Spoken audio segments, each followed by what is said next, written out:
Stretched across a tree-peppered expanse in southern Africa lies the magnificent ruins of Great Zimbabwe, a medieval stone city of astounding wealth and prestige. Located in the present-day country of Zimbabwe, it's the site of the largest known settlement ruins in sub-Saharan Africa, second on the continent only to the pyramids of Egypt. But the history of this city is shrouded in controversy, defined by decades of dispute about who built it and why. Its name comes from the Shona word Madzimbabwe, meaning big house of stone, for its unscalable stone walls that reach heights of nearly 10 meters and run for a length of about 250 meters. For its grandeur and historical significance, it was named a UNESCO World Heritage Site in 1986. Back in the 14th and 15th centuries, it was a thriving city. Spread across nearly 8 square kilometers, Great Zimbabwe was defined by 3 main areas: the hill complex, where the king lived, the great enclosure, reserved for members of the royal family, and the valley complex, where regular citizens lived. Rulers were both powerful economic and religious leaders for the region. At its highest point, the city had a bustling urban population of 18,000 people and was one of the major African trade centers at the time. What enabled this growth was Great Zimbabwe's influential role in an intercontinental trade network.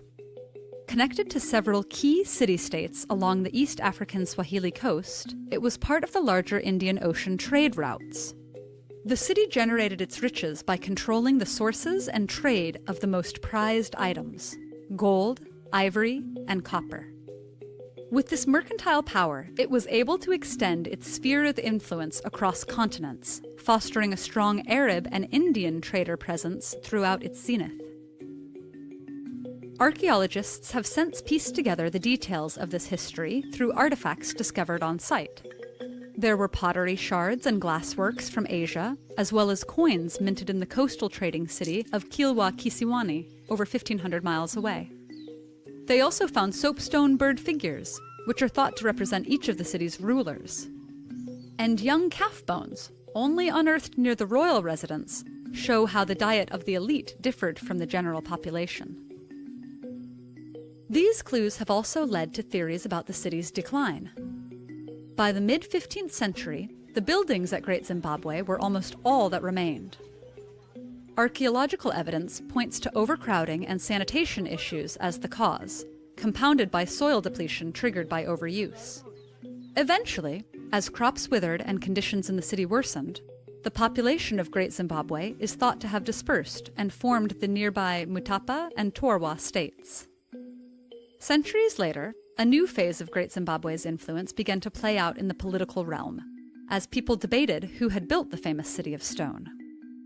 During the European colonization of Africa, racist colonial officials claimed the ruins couldn't be of African origin. So, without a detailed written record on hand, they instead relied on myths to explain the magnificence of Great Zimbabwe. Some claimed it proved the Bible story of the Queen of Sheba, who lived in a city of riches. Others argued it was built by the ancient Greeks.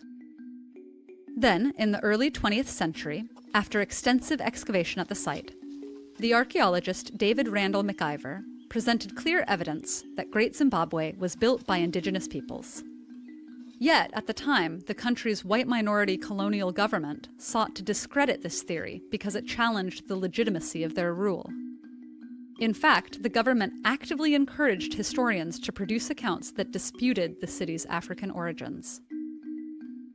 Over time, however, an overwhelming body of evidence mounted, identifying Great Zimbabwe as an African city built by Africans. During the 1960s and 70s, Great Zimbabwe became an important symbol for the African nationalist movement that was spreading across the continent. Today, the ruins at Great Zimbabwe, alluded to on the Zimbabwean flag by a soapstone bird, still stand as a source of national pride and cultural value.